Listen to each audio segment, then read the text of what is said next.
विद्यार्थी मित्र हो, आपण बोर्ड क्वेश्चन पेपर गणित भाग 1 2000 आणि गणित भाग 2 2000 मार्च 2025 ही प्रश्नपत्रिका पूर्ण केलेली आहे.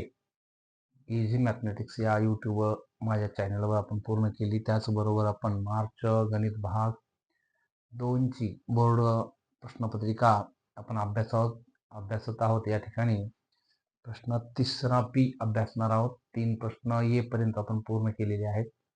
मार्च 2024 गणित भाग 2. तर आपल्याला वेळोवेळी मी सूचना केलेल्या आहेत. गणित हा विषय फार सोपा आहे.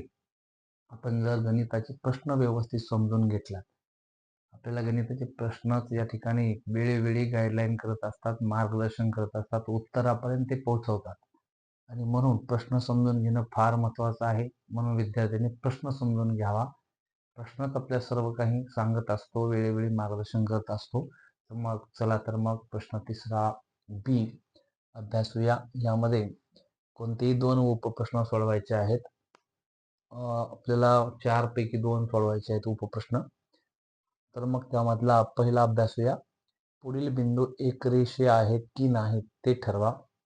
असा प्रश्न नेहमी पडलेला आहे आणि म्हणून आपला प्रश्न काय सांगतो, हे बिंदू दिलेले आहेत.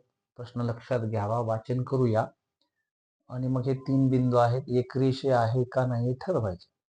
एकरेषीय असण्यासाठी आपल्याला या ठिकाणी 2 पद्धतीने हा प्रश्न सोडवता येतो. आहे का नाही हे 3 बिंदू एका रेषेमध्ये. एकतर आपण अंतराचं सूत्र वापरू शकतो किंवा चढाचं सूत्र वापरू शकतो. आणि मग विद्यार्थ्यांना 2 बिंदूतील चढ काढणे ही जी पद्धत आहे ती सोपी वाटते. म्हणून आपण 2 बिंदूतील चढ काढण्याचे सूत्र वापरू शकतो. या ठिकाणी काय करायचं, आपल्याला पहिल्या 2 बिंदूतील चढ काढूया, नंतर दुसऱ्या 2 बिंदूतील चढ काढूया.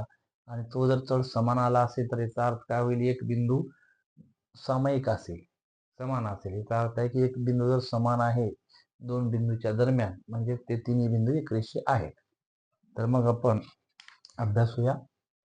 या ठिकाणी रेषा ए बीचा चढ काढूया. सुरुवातीला रेषा ए बीचा चढ आपल्याला माहित आहे.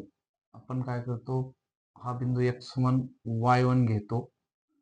हा सर्वात प्रथम आपल्याला बिंदूचे निर्देशक निश्चित करावेत. हा x2 y2 x3 y3 आणि मग आपण जे बिंदू विचारात घेणार आहोत, सूत्र आपल्याला चढायचं थोडंसं आठवावं लागेल. चढ काढण्यासाठी या ठिकाणी y2 मधून y1 वजा करावं लागेल आणि छेदस्थानी x2 मधला x1 वजा करावा लागेल. म्हणजे सूत्र काय आहे, y2 वजा y1 भागिले x2 वजा x1. हे लक्षात ठेवावं. मोठ्यातून छोट्या निर्देशक आपण वजा करावं. आणि मग किंवा पुढच्यातून मागचा केला तरी चालेल किंवा मागच्यातून पुढचा वजा केला तरी चालेल. आणि मग y2 काय आहे, वजा 5. सूत्रातलं वजा जशाच तसे घ्यावं. y1 आहे वजा 3 आणि म्हणून तो आपण एका छोट्या कंसामध्ये घेऊया. x2 किती आहे, 2 वजा सूत्रातलं x1 आहे 1. याला जर आपण सोडवलं तर काय येईल, या ठिकाणी वजा 5 जशाच तसे. इथं ऋण गुणले ऋण काय होईल, धन 3 भागिले 2 मधून 1 गेला, 1 राहिला. म्हणजे उत्तर काय असेल, थोडंसं आपण लक्षपूर्वक या बेरीज वजाबाकी करावी. मोठ्या संख्येचं चिन्ह दिलं जातं आणि 5 मधून धन 3 कमी केले, 2/1. म्हणजे उत्तर असेल ऋण 2/1. रेषा ए बीचा चढ. त्यानंतर आता आपण रेषा बीसीचा चढ काढूया. रेषा बीसीचा चढ सूत्र काय असेल, मोठ्यातून छोटा आपण या ठिकाणी y3 मधून y2 वजा करणार आहोत. y3 वजा y2. जे बिंदू विचारात घ्यायचे त्यावरती आपण सूत्र वापरलं जातं. म्हणजे सी निर्देशकाचे आणि बी हे निर्देशक विचारात घेऊ. आणि इथं छेदस्थानी x3 वजा x2. तर y3 म्हणजे किती आहे निरीक्षण करा. इथं अचूक आपल्याला निर्देशक निवडायचे आहेत किंवा घ्यायचे आहेत. आणि 7 वजा सूत्रातलं y2 वजा 5 असल्यामुळे आपण छोट्या ब्रॅकेटमध्ये घेऊया. x3 किती आहे -4 सूत्रातलं साइन मायनस x2 किती आहे 2 आणि मग थोडंसं पहा 7 ऋण ऋण म्हणजे इथं काय होईल धन होईल म्हणजे 7 आणि 5 12 छेदस्थानी -4 - 2 यांची काय होईल साइन वजा आणि यांची बेरीज होते मग 4 आणि 2 6 आणि 6 न भागला तर 6 1 6 आणि साइन झाली 12 सॉरी काय होईल छेदस्थानी 6 1 6 वजा आणि साइन दोन्ही 12 म्हणजेच या ठिकाणी 2/-1 हा पण चढ ऋण 2/1 रेषा बीसीचा चढ ऋण 2/1 रेषा एबीचा चढ ऋण 2/1 याचा अर्थ आहे की हा चढ समान आहे म्हणून इथे लिहूया रेषा एबी चा चढ समान आहे रेषा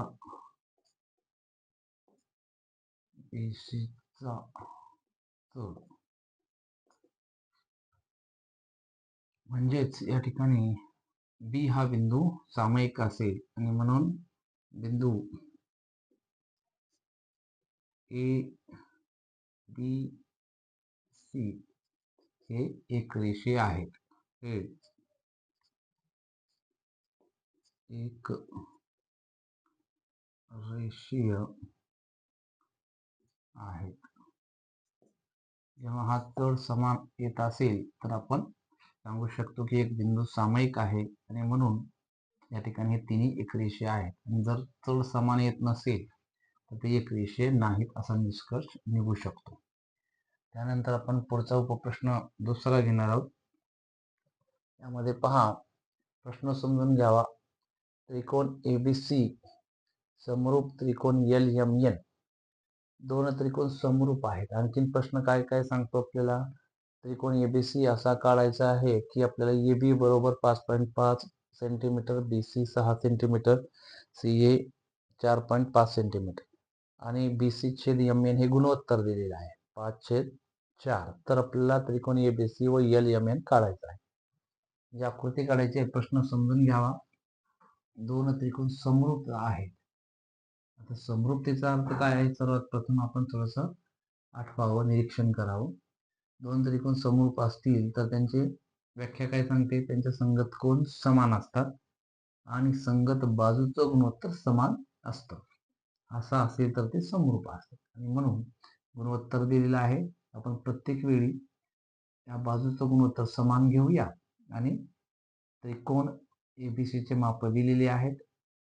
आपल्याला LMN चे माप काढूया आणि दोन्ही आकृत्या त्रिकोणाच्या काढता येतील मिळवता येतील आणि म्हणून त्रिकोण एबीसी समरूप त्रिकोण LMN समरूप असतील तर संगत बाजूचं गुणोत्तर समान घेऊया. AB छेद LM बरोबर BC छेद MN बरोबर पहिला तिसरा याचा अर्थ आहे की AC छेद LN बरोबर गुणोत्तर काय दिलेले आपल्याला 5/4. काय कारण असेल जर समरूप त्रिकोण असतील तर संगत बाजू एकाच प्रमाणात असतात ही व्याख्या सांगते. यामध्ये आपण माप ठेवूया. AB काय आहे 5.5 छेदस्थानी LM बरोबर BC काय आहे 6 छेद MN बरोबर AC काय दिलेलं आहे प्रश्नामध्ये 4.5 छेद LN बरोबर हे गुणोत्तर 5/4 आणि मग प्रत्येक वेळी आपण हे गुणोत्तर 5 जसे 4 समान घेऊन एक एक किमती काढूया. जसे की आता LM 5.5 छेद LM आपण जर इकडे घेतला तर व्यस्त काय होईल 5/4 ची 4/5 गुणाकारात येईल म्हणजेच LM बरोबर 5.5 गुणिले हा 5/4 ची व्यस्त काय होईल 4/5 हा भागाकार करूया. भाग जसा जाईल तसं निरीक्षण करून भागाकार करूया. 5 ने इथं 5.5 ला जातो म्हणून 5×1 5 5 5 म्हणजे याचा अर्थ काय 1 पॉईंट दशांश द्यायला विसरू नये विद्यार्थ्याने. मग 1.1 एक अंकानंतर दशांश आहे म्हणून एक अंकानंतर दिला गुणिले 4 दशांश नाही असं समजा 11 × 44 परत दशांश एक अंकानंतर 4.4 सेंटीमीटर. याच पद्धतीने बाकीचे आपण किमती मिळवूया. जसं की BC आहे, सॉरी MN आहे 6/MN बरोबर हे गुणोत्तर 5/4 आणि मग MN इकडे जर घेतला तर 5/4 ची व्यस्त काय होईल, गुणाकार व्यस्त 4/5 होईल. म्हणजेच MN बरोबर 6 गुणिले 4/5. 5ने आपण दोन्हीपैकी एका संख्येला भाग घालावा लागतो, घालूया आणि मग काय होईल 5 1 5, किती उरला 1 उरला, 5 दोन्ही 10 म्हणजे 1.2 गुणिले 4, दशांश नाही असं समजावं, 12 चोक 48, दशांश एकानंतर म्हणजे 4.8 सेंटीमीटर. त्याच पद्धतीने आपण LN काढूया. LN बरोबर AC ची किंमत आहे आपल्याला या ठिकाणी दिलेली आहे 4.5 गुणिले, परत ह्याची व्यस्त 5/4 चे 4/5, परत 5 न आपण या ठिकाणी भागाकार करूया, 5 1 5, दशांश नाही असं समजावा आणि 5 90 45, दशांश एकांकानंतर दिला 0.9 गुणिले 4, 9 चोक 36, दशांश एकांकानंतर दिला 3.6 सेंटीमीटर. तर असे आपल्याला LM, MN आणि LN या तिन्ही बाजू मिळाल्या. व्याख्येचा वापर करून आपण प्रश्नानं सांगितलं आपल्याला हे समरूप आहेत म्हणून आपण इथं व्याख्या वापरून या दुसऱ्या त्रिकोणाच्या LM च्या बाजू मिळवल्या. त्यानंतर आपण अचूक असं निरीक्षण करून या बाजूवरून त्रिकोण मिळवूया. ABC एक कच्चा त्रिकोण काढू शकतो. त्याच्यामध्ये मापल्या AB 5.5 दिलेला आहे, BC 6 सेंटीमीटर, AC 4.5, परत LMN कच्चा काढला, साधी आकृती काढली, त्यामध्ये मापलेले LM 4.4 सेंटीमीटर, MN 4.8 आणि LN. त्यानंतर रेखीव आकृती काढू शकतो. B पासून C पट्टीनं मोजून 6 सेंटीमीटर 6 रेषाखंड काढला. त्यानंतर B पासून A किती अंतर आहे 5.5, हा कंस काढला. परत C पासून A 4.5 सेंटीमीटरवर दुसरा कंस काढला आणि 2 जिथं छेदतील तिथे बिंदू A असेल. त्याच पद्धतीने आपण LMN काढू शकतो. MN 4.8 सेंटीमीटर, M पासून L 4.4 सेंटीमीटर, N पासून L परत 2 कंस काढले 3.6 सेंटीमीटर, हे जिथे छेदतात तिथे L. अशा पद्धतीने अचूक या आकृती आपल्याला मिळवता येतात.